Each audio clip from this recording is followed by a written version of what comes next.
All right, everyone. It must be Friday because it's a time for another Q&A with Alan and Marshall and Richard. And so this week, Alan is traveling. He's currently at the airport. And so Yes, he's I going to be am. talking in hushed tones, not to piss off all the other travelers. And so Richard jumped in here just in case Alan couldn't make it. And so Richard's here also. So, and Richard actually, he's on the job at a shop. So everybody's doing something today. So it's kind of fun, right? So how are you guys? I'd really like to get back to unloading embroidery machines because that's the highlight of my day. Of course, for me, unloading, that's me pointing, stuff like that. Yes. Yeah. You with the forklift, don't drop it. So I was at GPX show in Indy, Yeah. and I was watching the color reel on the embroidery machines, which is very interesting. Right. And what'd you think? It's extremely interesting because there's no fade from one color to another. It was pretty amazing. It can fit on any embroidery machine from GSK to Viridin to Dejima. So And what are those running? Do you know? I think I heard in the 30s. So, Okay, that's doable for a lot of shops. Yeah, I don't think the thread was real expensive, so it's interesting. I don't know if you ever saw it, Richard. I saw it on a trade show Zoom call a few weeks ago, and I think you can buy them at GSG. You can. That's where I saw that. I was talking to Liz Beavers, so it was very good. So that's their plug. That's the shameless plug. Yes. I love GSG. We do. So, all right. So we're going to have a really fun discussion here. And what's going to be really amazing is Alan has no clue what we're talking about because he just jumped in. So Richard and I got a whole plan, and Alan's just here for the ride, right? So it's going to be kind of fun. But if you're watching, I'm just going to smile and nod, which is what I do when Richard and Marshall are there because they're smiling. I just smile and nod, act like I know what's going on. Yeah. So if you're watching today, please say hello. We want to know that you're watching, and also where you're watching from. That's always fun to see that so-and-so's in wherever, and then we really want you to engage with us today. So any questions that you might have, and although we have topics, that doesn't mean that's what we need to talk about. If you've got something that's bugging you, or you've got to have help with it, we want to know what that is. And then also please do us a favor and share that you're watching, because we want to have more viewers and all that kind of stuff. So that really helps us also. So and then we've got so far one person saying hello, and that's Mike. So Richard is pontificating production services and pointing with precision. So thanks for the alliteration, Mike. I guess it's P Day in California. So you know what? I want to, I had a great thing at, I was at the Printing United Apparel Summit, and a guy came up to me from University Tees. He's in marketing, and I've never met him before. But he says, I want to let you know, I watch Q&A with Alan and Marshall all the time. Not always live, but I'm there. But he sits in the background and doing it. And I'm like, you know what? We know there are thousands of people, and I bet we know 50 of them. Yeah. So Alan, did you remember his name? His card is in my backpack, but no. Yeah. Okay. So I am sorry. We'll give them a shout out next week. So. But they're out of Cleveland, Ohio. So University T 717. So so everybody that watches this, either by audio on Spotify or on audio or use the replays, thank you, man. We appreciate it. Yeah. So Mandy's here from Texas. Hey, Mandy, good seeing you. Hey, how you doing? And then Mike's laughing at us, and William Mitchell's here. Hey, y'all, good seeing you, William. All right, well, great. Well, hey, let's pay some bills, and then what we'll do is we will get into the show. What do you think? And I want to say too, every time someone mentions and recognizes from Q&A, they always ask, "Where's Marshall?" And I've had people go, "Is Richard here too?" Because they know you from here too. A lot of times, Richard. Hmm. And I said, contrary to popular belief, we do not travel together. So, Well, that's a trade show. You're at the printwear trade show. So. yep. Yeah. Although a lot of times we will be at the same event, right? So, And It's happened. there were people that were talking. They said, and they go, "You look, we recognize you. Camera's always different." I go, "I'm much uglier in person." They said, "No, we didn't realize how tall you were." And I go, "Oh, have you met Marshall?" Yeah. Who's like 4 inches taller than I am. So yeah. all right. Anyways, Hey, let's go. all right, here we go. Shout out to GSG. Thanks for sponsoring our show. And here is their commercial.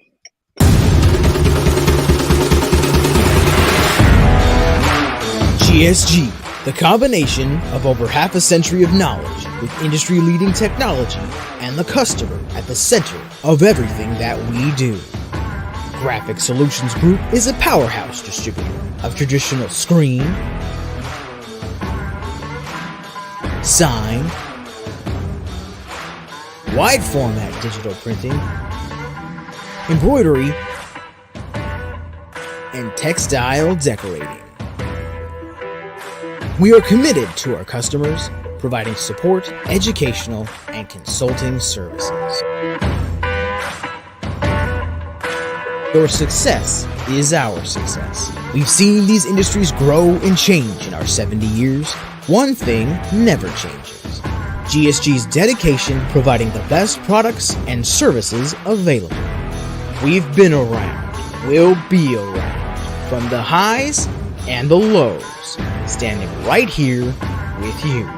GSG, the right products, right away. All right. Simon says good morning. Good morning.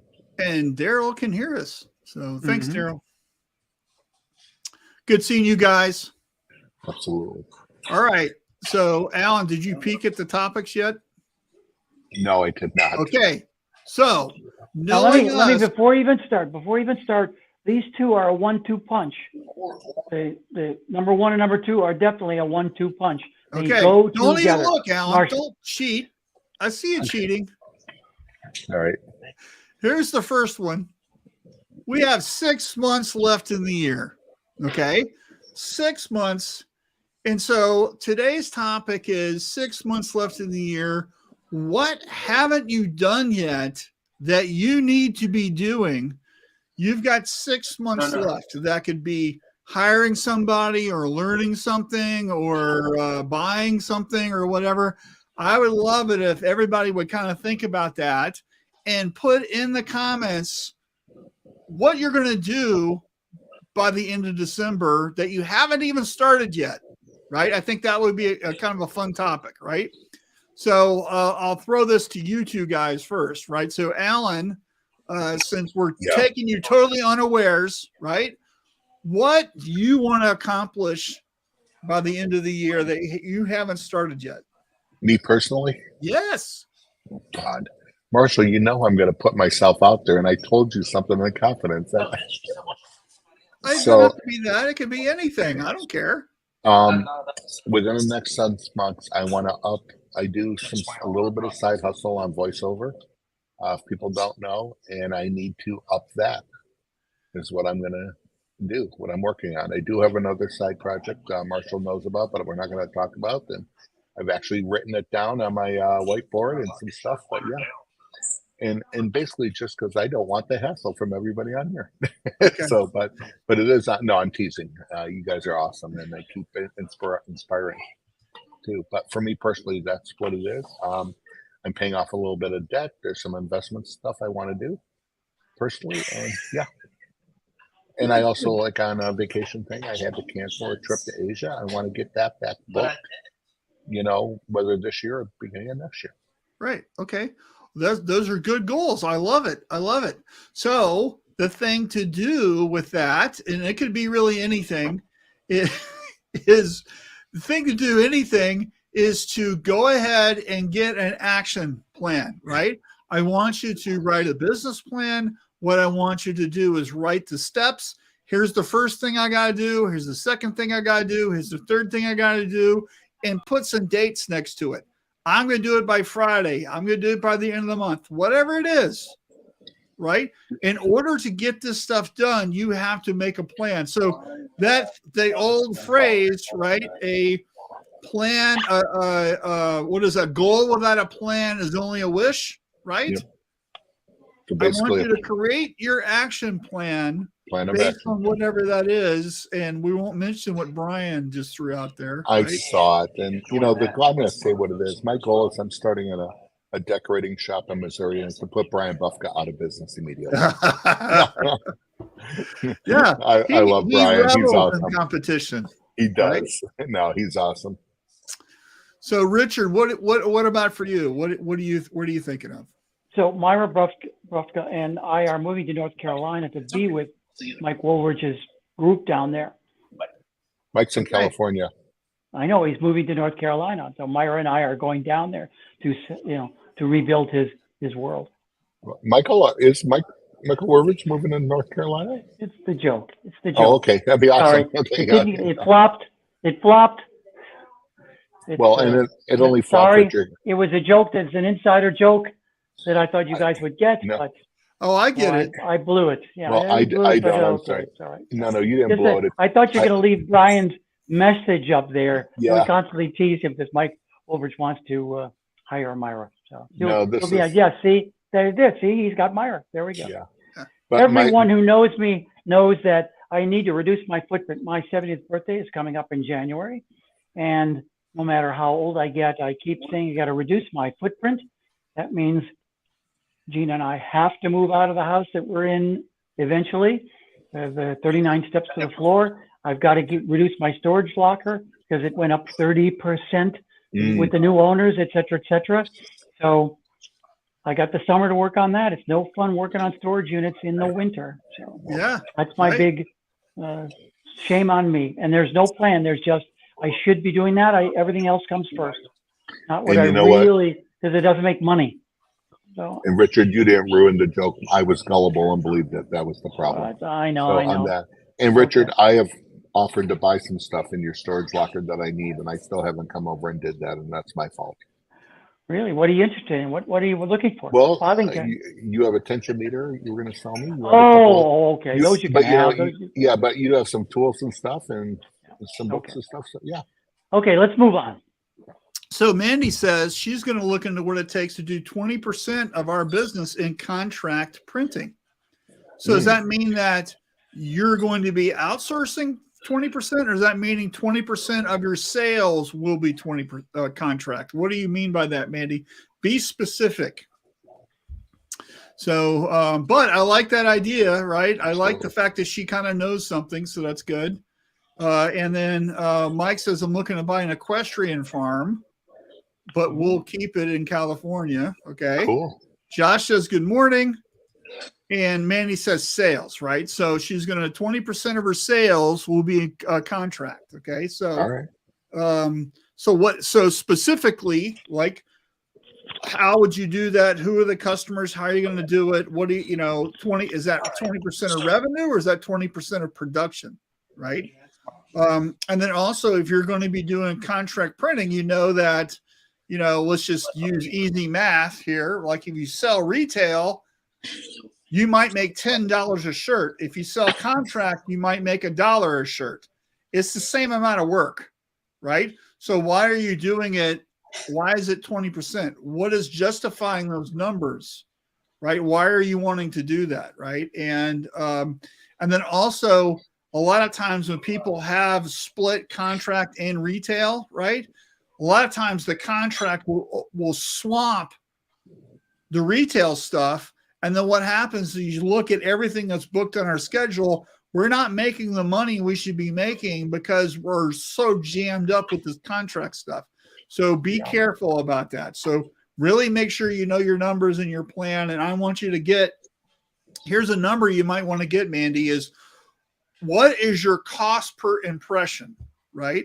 So this is the amount of money that it costs you to actually decorate, right? So if you take not including the garment, because we mark those up differently, but if you take every single dollar you're spending and then every single number of impressions, remember a 100-piece job front and back is 200 impressions. If you divide those two, you'll get your cost per impression. Okay, so is your cost per impression 50 cents? Is it $3.92? Whatever it is, right? That's what it actually costs you to run. So if your contract printing customer only will pay, let's say, $1, and it actually costs you $3.50 to run your shop, every time you print for that guy, you're going to lose $2.50. Are you prepared to do that? Right? That's why you need to do the math. Okay. So you understand that. Okay. If you need help with it, I help people with this all the time. Right. So happy to help you. All right. So for me, I don't know if you guys have noticed, but I've started a new thing with Midjourney. And my goal is by the end of the year to get 500 subscribers to my newsletter. My goal right now by the end of June is to get 100 people subscribed. And I am currently, as of this morning, at 92. So I'm almost there, right? So my goal is to get 2 people a day signing up. That's all I need is 2 people a day, and I hit my numbers. Those are my math, right? So if I can get 2 people a day to sign up, I'm hitting my goals and I'm happy. And let me tell you, not every day people sign up. Some days it's 7, some days it's 0, right? But all I need is on average 2 people a day, right? So I think it's important when you set your goals is to set some benchmarks out there in the future, and you really decide what is a good number, what is a bad number, and that way you can assess where you are on your journey. Okay, so does that make sense? So 100%. Dan's here. Good seeing you, Dan. And I skipped over his comment. Also, Hurley. Josh is here. Josh is here. Josh, yeah, and Josh is here. Right. Okay, great. So good morning, guys. So I was, for the folks that's joining us, if you didn't know, what is one thing you haven't started yet, or maybe you just started, that you would like to get accomplished by the end of the year? We would like everybody to put those in the comments section, and then we can maybe help you with that or thinking about it, right? So Manny put, thank you. My goal is to fine-tune numbers and thought for what it takes by December to promote if I decide to do it in January. Okay, great. So I would recommend you write a little mini business plan, right? Yep. Who are your customers? What do they need? What does it take to do that? What's the problem you're solving for them? What is your minimum order? What is your maximum order? Also, what happens if it's wildly successful? Okay, it's crazy successful, right? Instead of you think you're going to do 2 or 3 orders a day, you're starting to get 40. Okay, what happens? Okay, you need to think about the downside and also the upside of this type of stuff to find out how you're going to react and what you're going to do. And if you've got a little plan for that, then you'll be much better off, right?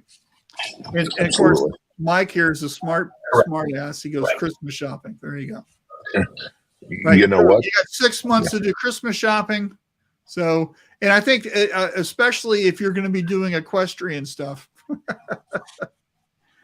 So anyway, thanks. Screenprint says good afternoon for New Bedford, Mass. Thanks. Good afternoon. Hey, Shane. How you doing? Hey, Shane. Appreciate you. And all right. So our second topic today is persistence. Persistence pays off. Okay. Professionals do things even when they don't feel like it. Yep. Okay. So amateurs, I'm just not feeling it today. I'm just not going to do it. This is what separates the really good shops from the bad shops, I think, is the fact that they're always doing stuff. They're always persistent. They make things happen. Even when there's a problem or a challenge or whatever, they'll figure it out, right? And I think we all know companies, we all know people that one of their traits that we admire is they're always doing things. They're very consistent. They're very persistent in their application on things, right? What do you guys think about that? Persistence. 100%. You know, I've worked out of my home for many, many years before the age of computers and stuff, where I had multiple phone lines and stuff like that, the fax machine there.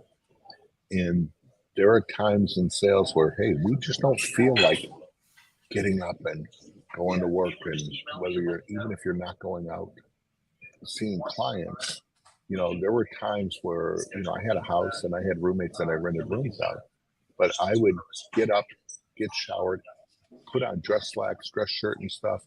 And they go, you have a big appointment today? Nope.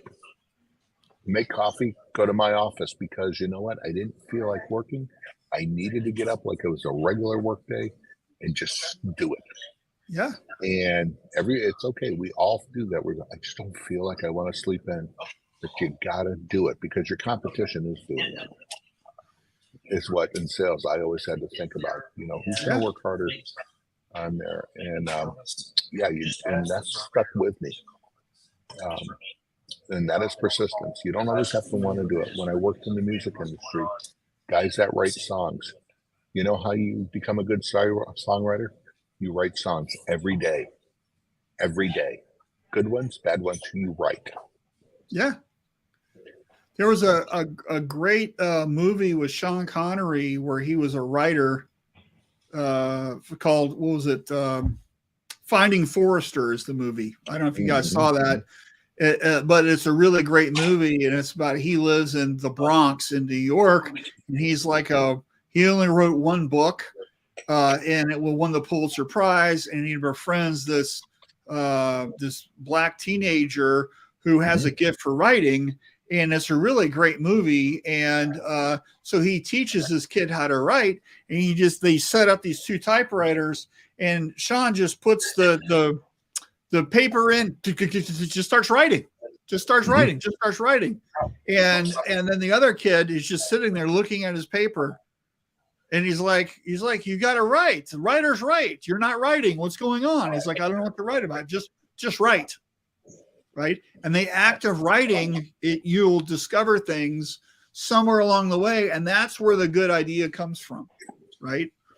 And so that's kind of was a really interesting thing, right? So, Don Shula, go ahead. Don Shula, the football coach, wrote somewhere that if you're feeling that resistance, you just have to promise yourself to do it for 5 minutes, and you get up, because it's the start that is the hard part.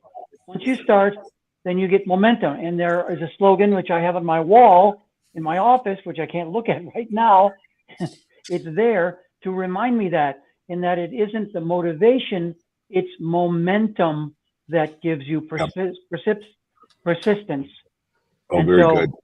if you promise yourself that you will at least give it 5 minutes, and I've had some very irritating things that I've had to do when I spilled styrofoam peanuts in the hallway, or, it's one of those things that, it's a little thing, but it's one of those, I'll do it later. And then you have to just say, count. And so I say, okay, I'll count. 1, 2, 3, 4. And it turns out that so many of these little irritating things, I get done in less than 45 seconds. 1, 1,000, 2, 1,000, 3, 1,000.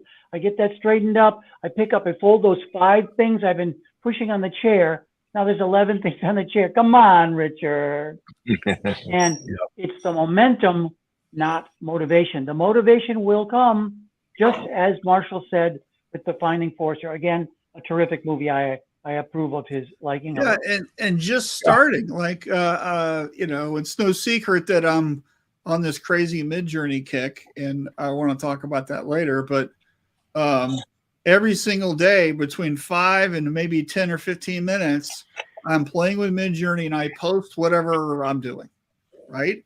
And this is how I'm learning how to use the platform, right? And I'm trying all types of just insane things to see what it'll do, because I want to learn how to use it. I'm not spending hours doing it. I'm spending 10 or 15 minutes at the most. Now, I have spent hours playing with it because it's super addicting, but I'm trying to do it every day for a small amount of time. And that's the first thing I do in the morning. I sit here with coffee. I play with my little thing, play with Midjourney a little bit, and then I shoot that into social media and just share whatever I was working on. Right. And that's allowed me to really learn how to use this program in a quick amount of time, just a couple months. Right. Because I've done that every day. And then every day at lunch, while I'm eating my sandwich, I'm reading a book. Sit there and what I'm hearing, Marshall, I get my reading in. I read during lunch, right? So, what I'm hearing, Marshall, is I'm hearing habit. Yes, because you've got it down to routine. So, exactly. So, in the book, The One Thing, I know that the author writes about batch scheduling. And if you schedule 30 minutes for this every day, you know whether it's going to the gym or just recollection. The same thing is true with my writing career, that I knew I had to write a column every month when I was writing regularly. And you just had to shut everything else off and then write. You didn't have the idea before. You had to make at least notes and clear your mind of other things and start. Yeah, right. Go ahead. Good. So I'll add one more thing. The Pomodoro technique, which you'll Google, you get millions and millions of things. It's another batch scheduling idea based on a small timer. Yeah, egg timer. Egg timer. Yeah. So Josh says, profit first, all salespeople taking the same info. Production delays are at 15%. We are building a whole new process. The data has to be captured. Exactly. Love it. Yep. Stakes under 3% for the rest of the year. We know the info we need, and we're just not getting it. It's like leaks in a dam, and you never know which one's going to burst or how bad when you're not getting the info. Exactly. Track it. So for this thing, like for error rates, right? Keep a spreadsheet. This is what I've done. Keep a spreadsheet and then have a code, art 1. And then whatever the first art mistake is, like you didn't choke the underbase, that becomes art 1. Art 2 could be misspelling. Whatever the next problem is the code. Do that for customer service and for sales and for ordering and for receiving and for shipping and for every department in your business. Just do the first 3 letters with the number and then whatever the thing is. And then what you want to track is the dollar amounts, what it took, the time, whatever you want to track, and then review that monthly. And then your department managers are responsible for eliminating what that problem is. How do we eliminate and build a process so we don't ever not choke the underbase or whatever, right? Or not misspell a word. Like, you need to build the process, and this is how we track it. And if we're always looking at it, you can see what your challenges are, So when I was running shops, this is how I did my Lean Six Sigma program, right? And I knew what my cost of poor quality was, COPQ, right? And I had a whole spreadsheet going for this. And, so it was a lot of work, but it pays off because then you will start eliminating these problems from ever happening again. It's a great tool, right? So being persistent. All right. So it's time for our commercial here. Thanks to GSG for sponsoring our show. And today we wanted to share the Pulse magazine, and right here, first page, page 1, is that if you order online from GSG, you get a 1% discount, right? Wow. Now, 1% doesn't sound like a whole lot, right? But, that adds up over the years because you're not getting a 1% discount if you call them on the phone or whatever, right? So just set up your account online and order your ink or whatever. It's a 1% discount, right? So really great thing that they're doing there, helping you save some money. And 1% can add up to lots of cash. So please take advantage of that at gogsg.com. And GSG man was doing great at Graphics Pro. And Indianapolis is going on today, so the last day. Stop by. They had everything there. They had CSK machines, they had the color reel, they had Liminar, rival printing. The Caesar was there. They had it all. Yeah. Cool. All right. Next topic. This is going to be a fun one. Your favorite thing this year so far? The year's half over, right? What was the favorite thing that you found or read or saw or whatever happened? It doesn't matter what it is. There's no limits, right? Everybody put in the comments your favorite thing. What was your favorite thing so far this year, right? Whatever it is, throw it in there, right? So I'm going to ask you guys. So Alan, what's your favorite thing so far this year? You know what? The first thing that came to mind was just this week. I was at the Printing United, the apparel summit. I was invited to as part of the advisory committee. And, Printing United has not been favorable to the apparel industry for a lot of years. And I told Richard this, and I told Marshall, I told you that it was done very first class. It was a great event. I had a great time. Can you, for everybody that doesn't know, what event are you talking about? The Apparel Summit was put on by the Apparelist, which is part of Printing United. And it was, I want to say, it was an invite only. They're going to do it a different, every year and have some different invites. It was a select group of shops within a price range of sales. And it was basically almost like, best I could put it, be like speed dating of tables, depending on your shop, what you did and what you didn't do, to introduce you to new manufacturers, new processes to expand. There was some great topics and non-sales presentations by Stalls. Cornate did one. And we talked, Josh Ellsworth from Stalls was just incredible. I am just more and more impressed every time. I near him and hear him speak. He's when I grow up, I want to be Josh Ellsworth. It was just very good. And then everybody there was engaged. There were a lot of people from Catalyst groups, from Shirt Lab, that were there. It was for an industry event, and I've been to hundreds of them, as you guys have. This was, you know what? It was just a great time to be with everybody. It was just enough. It was business. It broke people out of the shell, and it was just different. So Good. From an industry thing, that's been my favorite thing so far. Where's it going? I don't know. We'll see how it goes. Are there things they need to work on? Yes. But it was, you know what? I enjoy new stuff like that. That's not just a trade show. Yeah. That's what I enjoyed, Marshall, you and I about ThreadX. When that was new. I thought it was different. It was there. Shirt Lab is the same way. And it was good. So I really enjoyed it. Cool. What about you, Richard? Your favorite thing this year? So my favorite thing, of course, is a book. And the book is Dan Sullivan's book, Who, Not How. Now, he has created that slogan, but it's certainly not something that it's certainly something that I have followed my entire career, but here's somebody who wrote a much better book than I've ever put it in. Now, I was introduced to it because earlier this year, only a couple of months ago, I was introduced to Dan Sullivan's book, 10X is Easier Than 2X. And I fell madly in love with that book. And that would have been my recommendation, or that would have been the highlight of the year. Except in that book, he teaches you about who, not how, and that slogan. And I went back and read Who, Not How. And Who, Not How is a fundamental function of 10X is easier than 2X.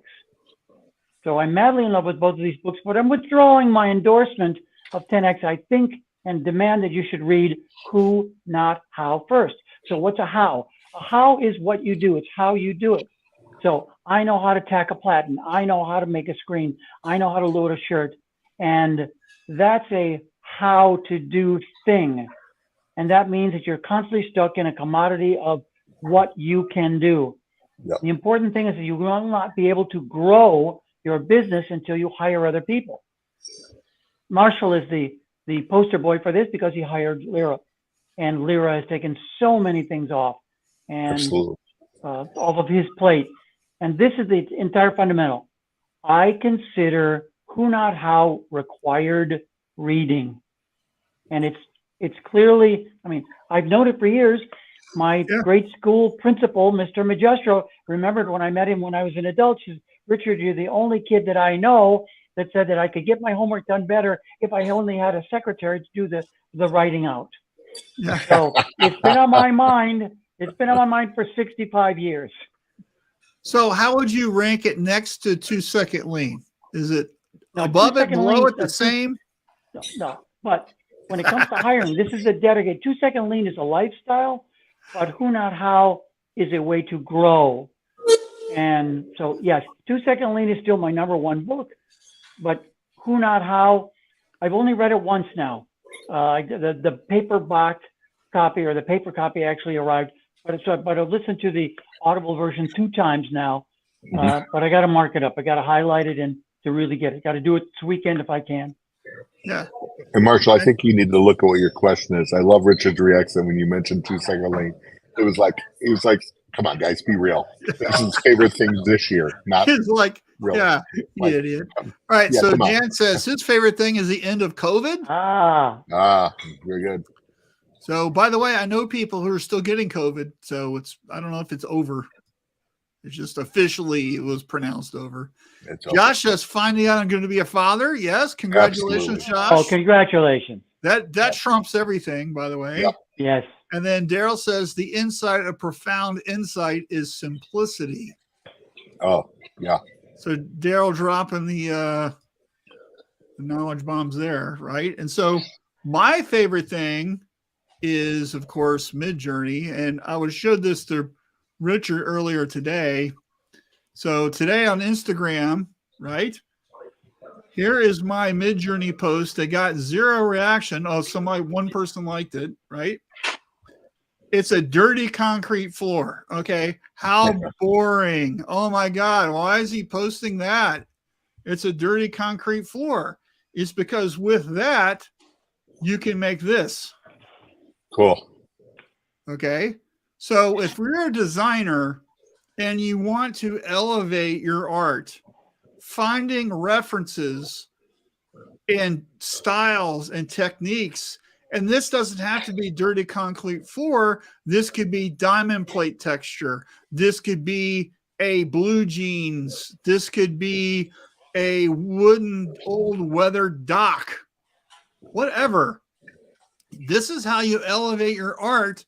And I did this earlier today, and this took me literally under 2 minutes to put together.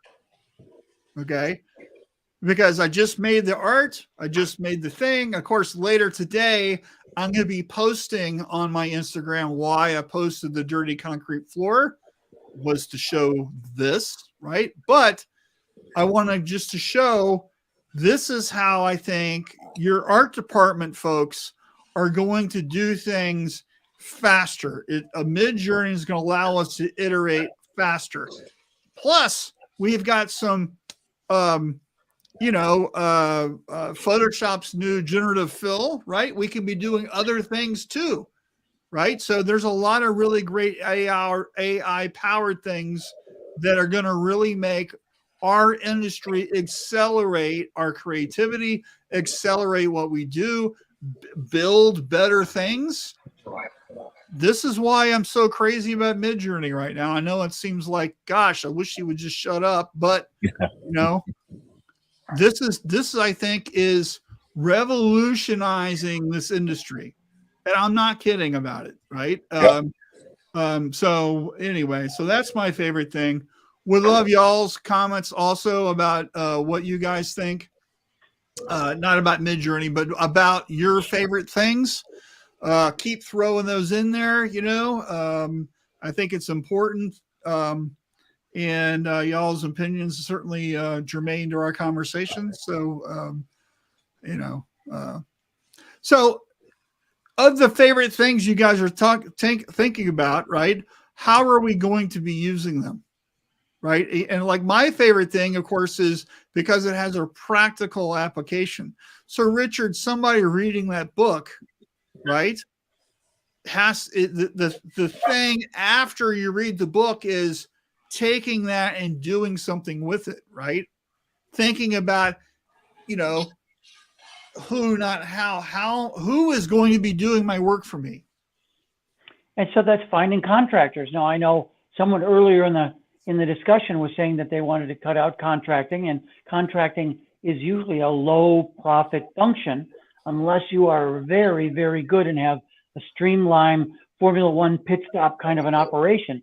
But if you're kind of casual, you'll never make any money because you're only selling your hours. What you need to do is sell your brain or what you've done that makes you special or different, which is how we started out the conversations this week. So finding what can be done and finding a better way to do it, because there are other people that can do things, but they can't think about your business if you're the entrepreneur. If you're the business leader, you shouldn't be unloading boxes from the truck. Yeah, right. So this is really about, Seth Godin wrote a great blog article a couple of weeks ago about eliminating what he called chore tasks. So if it's a chore, like washing dishes, why are you doing it? Right? Why am I doing it when I got a 19-year-old kid in the house? Right? I don't understand why I'm taking the trash out. What's up with that? Right? And so think about from a business owner's perspective, right? You should be meeting with the client. You should be thinking about industries that you haven't touched yet. You should be attending that trade show or going and doing things, right? Richard's exactly right. If you're in receiving, if you're screen printing, if you're washing the screens out, right, you're not maximizing the value that you bring to the table. Absolutely. And, so just thinking about that, I think that's a really good point, right? But the key is first, maybe you need to hire a screen maker or someone that is going to mix ink. Yeah, here you go. So William says he's buying an auto after manual printing for 30 years. Which auto are you buying? Very curious about that. And then Brian that would be interesting. AI's progress is my favorite until July. Illustrator's recolor artwork is pretty awesome. There you go. What happens in July, Brian, until you find something new? Very, very interesting. So love it. So keep those comments coming. Great stuff.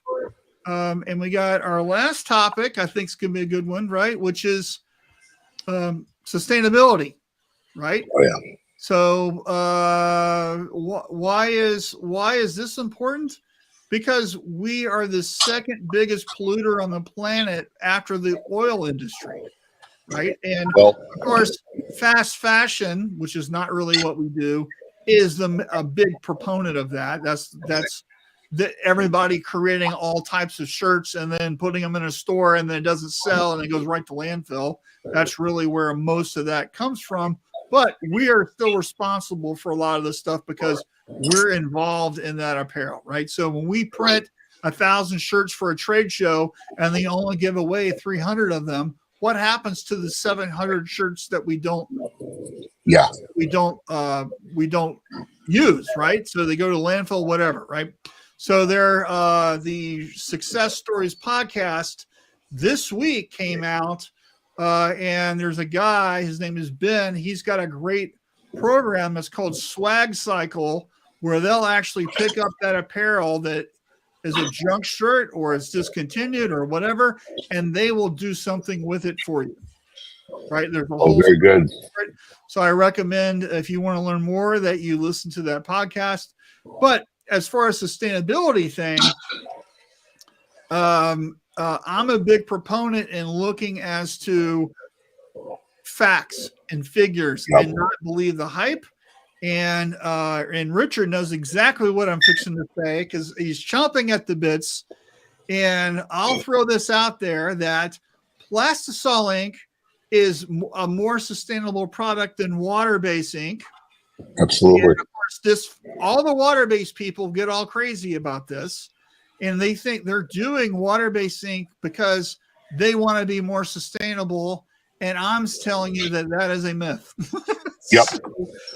And there's lots of science behind that. And I know Richard really wants to talk about it. You can just tell, right? So, Richard, why do I say that? Well, plastisol ink is 100% solids, meaning there are no evaporatives. There are no solvents that will evaporate. That it comes from the factory, you heat it up, and it turns into a film. It's just like an egg, a scrambled egg, that it's a liquid. It doesn't really evaporate. And when you heat it up to 180 degrees or whatever, that the egg turns into a film. You can't ever turn that into anything else, and no real vapors leave from the egg. So that's the benefit of that. And if it is cured, you can throw it into a landfill because it will not leach or release the nasty chemicals. I've often said that because in the early 1980s, I learned how to make water-based ink from scratch. And those are in the olden days when they didn't use a lot of other chemicals that are not organic chemicals, but they are true solvents that you would think of as solvents. Because the problems with water-based inks is that you have to keep them from growing mildew, mold, all sorts of other organic things that live in water. Those have to be prevented. And they're prevented with nasty Roundup-like Monsanto chemicals. I saw some Roundup today, so that was on my mind. I'm sure that I plagiarized someone or whatever. I've slanderized someone. They'll come and arrest me later. But I think with the class action suits Roundup has, I wouldn't worry about it. There you go. So now, it's not just water. Because of those other chemicals, they are all liquids, and they all have to leave the film before the film will cross-link. Because you print it, now all the water and all the co-solvents, because they mix with water, they all have to evaporate. Let's just wait for that. Okay, we're waiting. You heat it up, and when all of that is evaporated, then it's just like plastisol. It's 100% solid, but it's 30% or 20% of what you actually bought from the company. 100%. So you bought a gallon of ink, but you didn't print a gallon of ink, or there wasn't a gallon of ink left on the shirt. Now that's one of the reasons they're kind of soft, because 40 to 60% of it disappeared into the air. So that's not controlled. You've now taken all those co-solvents and you've evaporated them into the air, where we can all have the benefit of breathing them. Yeah. Now, I've made this joke a million times. For a beautiful woman, I would stick my finger in plastisol and I would lick it and I would swallow it. I know what goes in there. I wouldn't like it, but when Gal Gadot would ask me, Richard, if you approve your love, I would do it immediately.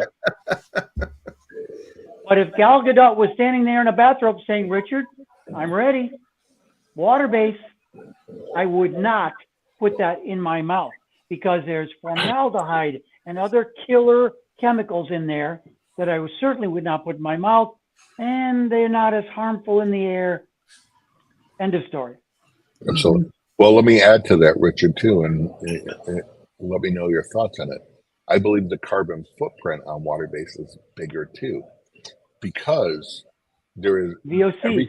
VOCs, which are volatile organic compounds that reach out, but your carbon footprint, let's think about your drying. Your dryers, if you're going to be high production water-based, your dryers are gas and they are longer and take more energy.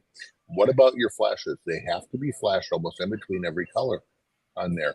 These are a longer drying process, and I think the carbon footprint total is larger. To say water-based is just, more sustainable than plastisol without looking at the whole picture, I'm not buying it. Yeah. And I remember, Richard, when I first started in the industry, the water-based and I had this discussion down in Nashville, the water base that is today is not a true water base. It is a high HSA, high solids acrylic. Acrylic is plastic.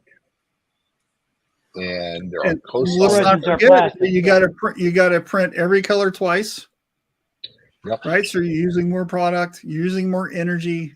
You know, there's just a lot of stuff that you have to do, and it's a great product. We're not saying it's not a good product, but it's Absolutely. not the sustainable product that sometimes everybody thinks it is, right? That's the point. 100%. We And you know, and I we have see to look. I see our buddy Ray's on here, right? So hey, Ray, feel free to chime in. Yes, Ray, definitely. Yes, because I've Aviat makes I've just taken his products by the throat and strangled them. well. Babies. Aviat does a great job. I think sustainability. They make Yeah. water based. They make discharge. They make plastisol. So yeah, and they Yeah. also do pigments and stuff. And I Well, I think just we think have that to- people, I think people need to, like, if you're going to use water-based ink, you can't tout it as sustainable, right. right? And I think that's where people misstep, in my view. And I'm sure I'm going to get killed for it, but that's kind of how I've always thought about it. To me, plastisol, like I can scoop it out of the screen and put it in a bucket, and a year from now use it. When The waste on water-based ink is so much higher, right? And so, in what is sustainability? We want to eliminate waste. Yep.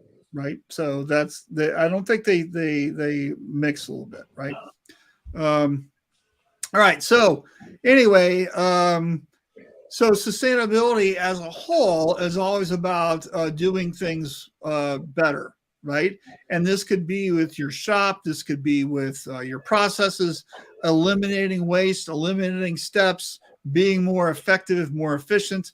And I can tell you that I've done lots of this work over the years, and the cheap stuff is not sustainable if you have to use more of it, right? So you might want to buy some better products, and there's tons of them out there with all different things, right? So if you're using less of it and it takes less time and it takes less effort, even if it costs more money, it's going to have a better sustainability footprint for you than the cheap stuff, right? Yep. And this could be anything. This could be tape. This could be emulsion. This could be ink. This could be, it doesn't matter what it is. Okay. Cardboard box, right? Oh, It doesn't matter what it is. The cheap stuff will, it usually doesn't last, and you're going to have more problems with it. It's always better to buy the best products you can afford and use it that way, and using them correctly. And I think another thing, just thinking about using things correctly, is a lot of times people will say, well, that ink just doesn't work. Everybody's always wanting the best white, right? And it isn't the ink, people. Yeah. Okay. It's you. It's how you're printing it that matters, right? Absolutely. Ink don't think, right? And as they say, right? And so just how are you using it? Your screen tension has more to do with how your ink prints than the ink does. Boy, I've never heard that before. How about you, Richard? And, you know, that stuff that, and I love it, you know, we can't say that enough. That stuff each one of us have preached over and over on there. And I still believe, and, you know, Marshall, Richard, you guys are smarter than me. I still think 85% of all screen printing problems can be traced back to screen tension. Yeah. So, yeah. So why? Here's a question for you. If that's true, how can so many shops not even measure that? I don't know. If I knew the answer to that, then I'd be God, and I'm not. How come we don't have more people talking about screen tension? Where is the education for that, right? You know, you just were at the apparel summit, right? How many conversations there talked about screen tension? We talked.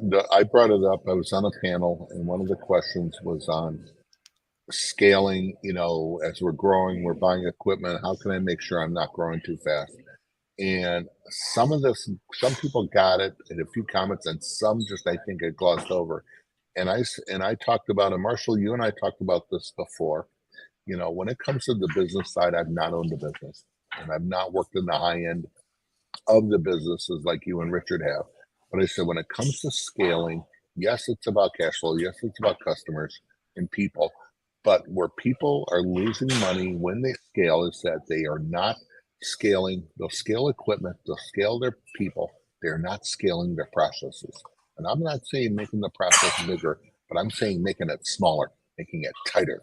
Because when you are now double and quadruple scale your production, and your screen tension is for crap.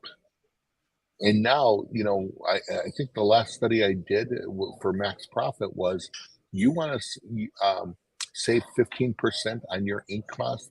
You want to increase your squeegee speeds, your production speeds on there, and that's all tension. You want to get 15% better yield out of your ink. It's there. And now that 15%, now you've just scaled up and you've not adjusted that. You are now hemorrhaging money. And that is your bank account is going down and down. And you've got to scale your processes. Yeah. And there were some people that got it and some didn't. Well, here's the thing. Everybody wants to buy a new press, but they're not running a full crew on the auto. They're running an operator and a catcher, but there's not an unloader because they don't want to pay for the extra guy. Yeah. Right. I'm like, well, why you've got a Ferrari, but you're only taking it to second gear. What's up with that? Right. I don't want to hear about the cost of a gallon of ink anymore. I am tired of it because, and I had this conversation, and yes, Ray Smith is listening. And I always tell people, because I've sold ink, I've sold all of them from most of it. And you know what? The top two inks running in major production shops have always been Rutland and Wilflex. And there's one reason, because you put them in, it's consistent, and it runs without stopping. It does not build up. Plain and simple. Can you buy a less expensive ink? Absolutely. Just because you can doesn't mean you should. Because every time you have to stop to wipe the bottom of that screen, that sucking sound you hear is not the machine starting up. That is your dollars and production dollars dropping down the drain. Yeah. And when you scale from one automatic to two, you've doubled. From 2 to 4, you've tripled, and that sucking sound gets bigger and bigger. Stop worrying about it. The cost of ink on a garment is nothing. It is. It's nothing. It's your labor, right? And so here's the thing. If you think about your press, how much money are you trying to make an hour? And we've talked about this before, right? And let's just say you're trying to make, and this is the reason I use this number, $300 an hour, right? And I use that number because that's $5 a minute.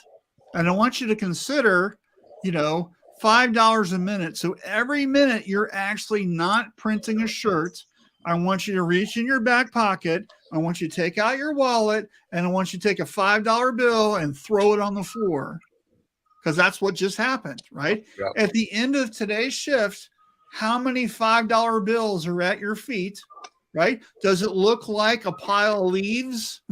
Yeah. Because that's what most shops have. They have a pile of leaves every day, and what they're thinking about is, oh my gosh, that ink is really expensive. It's whatever it is a gallon, right? The ink is inconsequential to the cost of all the other things that you're doing wrong, right? Solve that stuff. It doesn't matter what the ink costs then, right? I think too, and the best story I ever heard on that on ink was from our friend Mr. Greaves, who's sitting there. And Richard, I remember you telling me a story. You were testing an ink. I think it was from Rutland, wasn't it?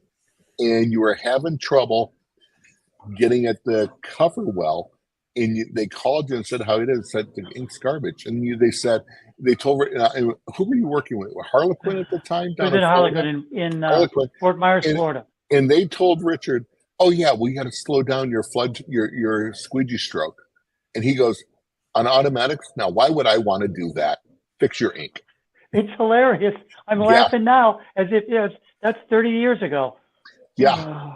But it's still that. When I hear people will slow down your squeegee speed, and there's times where you need to, but really?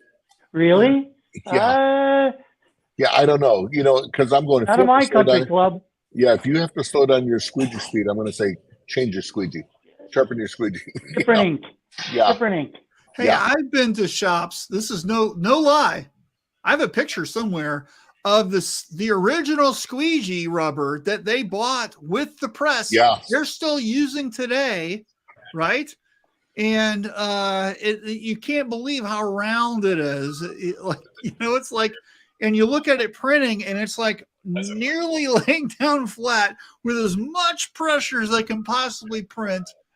And this is the way we've always done it.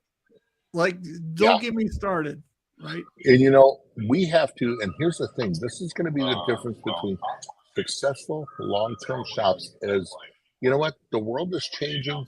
The economy is what it is, and you know what? If you're going to be successful, and this is not just in our industry, but we need to learn from other industries. I think you guys know this. When I learn stuff from business, I call people from other stuff, and I will tell you, my uncle started a shop at nothing, on there too. It's now I'm going to tell you the numbers of what it is now. And when he was telling me about scaling, he goes, Alan, you worked there. He goes, we were buying an Asian product that was cheaper. And he goes, we got it to work. He goes, you were there. I go, we did.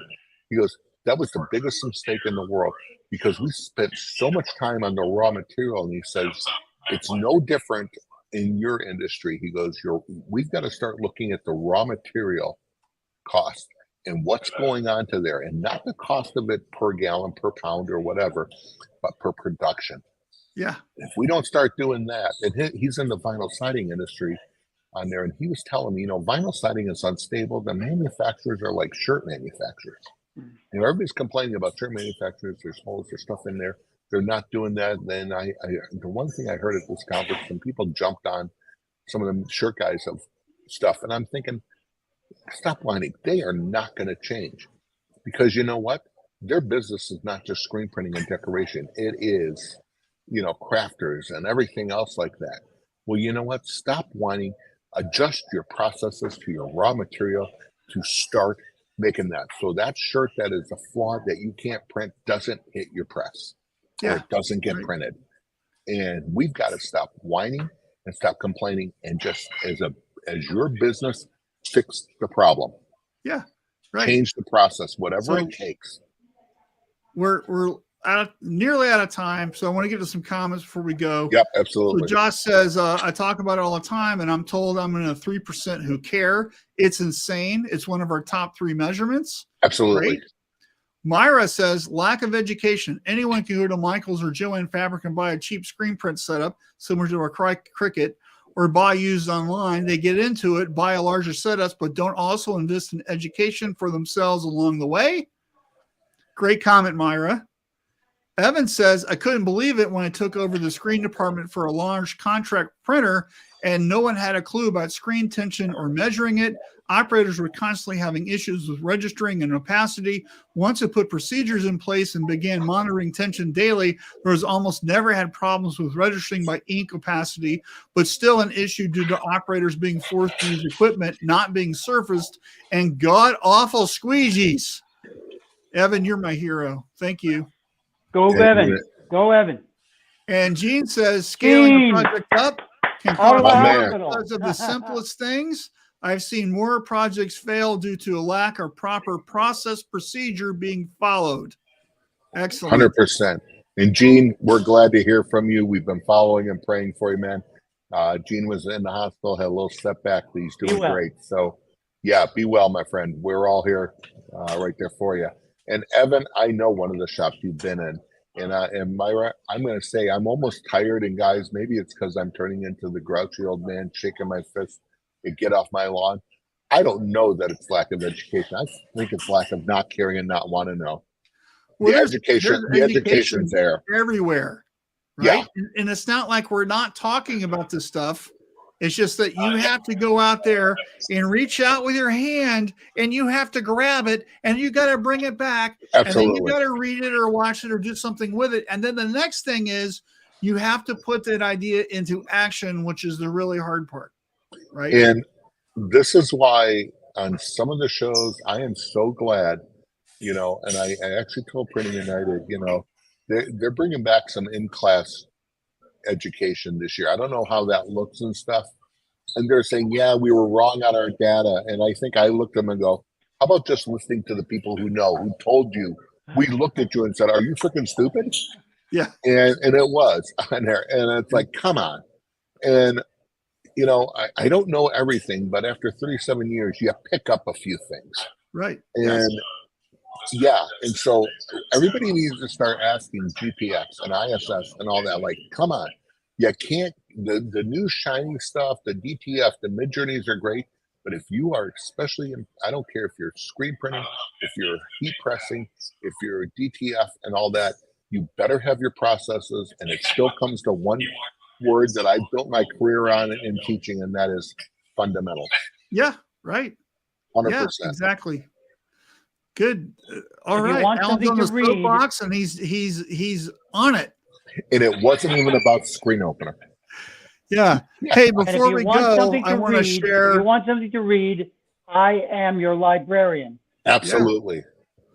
So here's what I wanted to share. If you want to come to a fantastic event that's going to be next month, it's in New Orleans. It's called Shirt Lab, right? Shirt Lab New Orleans. We've got an amazing lineup, okay? And we've got Friday night, we have a networking party that Stalls is the sponsor for, and we do a rock, paper, scissors contest. We're kind of famous for it, and we're giving away a Vision IQ 360 hat press, and Josh Wiley won it a couple years ago, and so I know he's on here. Saturday all day is our event, and then we have a VIP dinner that night if you want to. It's a little extra money, but it's just an amazing thing to come to.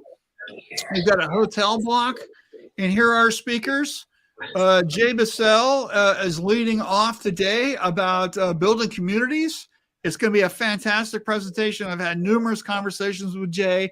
He really brings the heat. Allie's going to do a Six Sigma thing.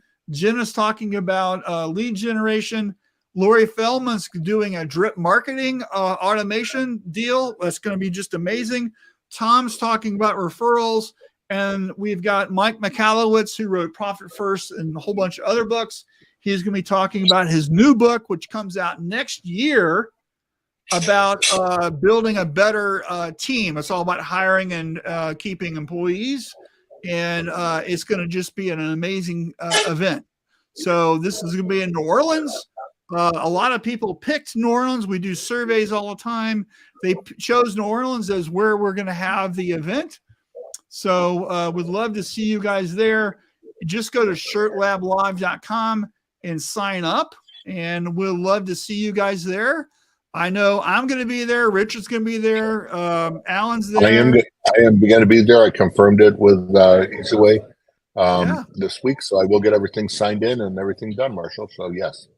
Yeah. Looking so it's going to be and a you know really what? I'm going to give you another plug. I spent some time with Jay Bissell this week, and I've known Jay for a long time. Just a great guy, funny guy, and all that. But I listened to him just talk about social media and give some marketing to some clients, and I was mesmerized. The guy knows what he's doing. He does know what he's doing, and his job is marketing. Yep. So he's a great person and lots of fun. And he doesn't do it now, but he used to have the Twitter thing, promo chat. And, and I was one of the first people to start doing promo chat years and years ago. That's how I met Jay. And just an amazing, and then of course, he does Promo Kitchen and all that. So we go way back, and he's such a great dude. And by the way, he's the one who coined Shirt Lab Tribe at our first event in Columbus, Ohio, back in 2018. He was our first speaker, and his thing says, your vibe attracts your tribe. And that's where Shirt Lab Tribe was from Jay. So we got to give him some credit. So anyway, we'd love to see you guys there. Shirtlablive.com. Get signed up. And it's going to be such a great event. And absolutely. And we're over a little bit, so we got to go. So any last minute words of wisdom there, Alan or Richard? I want to say thank you to Richard for being here. And when I didn't know if I could make it, and it was last minute. It was last night I called him. And Richard, I love you, man. You're been a great Love you too. mentor and friend, and just always being there. So he had to rearrange things. I said, should I tell Marshall maybe? He goes, nope, I'll be there one way or another. Make it happen. So Great. yeah, make it happen. Thanks, So I Richard. appreciate it. Had to kick Jeff out of his office. Yep. Yeah. All right. Tell well, great. everybody there, thank you very much, Richard, for me. On it. So my final words would be sign up for the Mid-Journey newsletter. Yeah. Oh, yes. Thank you, Richard. I'll show that real quick. So you can go to, it's kind of a long name, but if you just do Atkinson.fyi/MJ newsletter, I should actually have typed that, but it's a weekly newsletter, comes out every month, Monday. It's $12, $12 a month. You can get a deal if you pay yearly. It's $100 a year, but putting some really cool stuff in there and really getting some crazy feedback on it. And it's a big thing. And so if you've got an art department, this is where you're going to learn how to use this tool. I'm sharing lots of stuff. I got a lot of readers who are sharing how they're using it and what they're doing, and really trying to build up the print community for using Midjourney as a tool. And I think it's just going to be a good thing, right? So who knows where Midjourney is going? We don't know. And will it be using it a year from now? Probably, but this is where you go for some really good education on how to use it. So thanks, Richard, for teeing that up. Appreciate you. Absolutely. All right, guys. Have I'm a gonna great say weekend. goodbye And from talk the to you next Delta week. Sky Club. Hey, don't we have a guest next week, Alan? Is it the week after? I think I don't know if they've confirmed, have they? Oh, I've put in I'm about not 5 sure. different ones. We I might think. have a guest next week. But Tune we in have anyway. we have some cool stuff that I've put out some feelers on. So cool. Yeah. All right, guys. Hey, we'll talk to you later. Have a great week. Thank you, everyone. See you.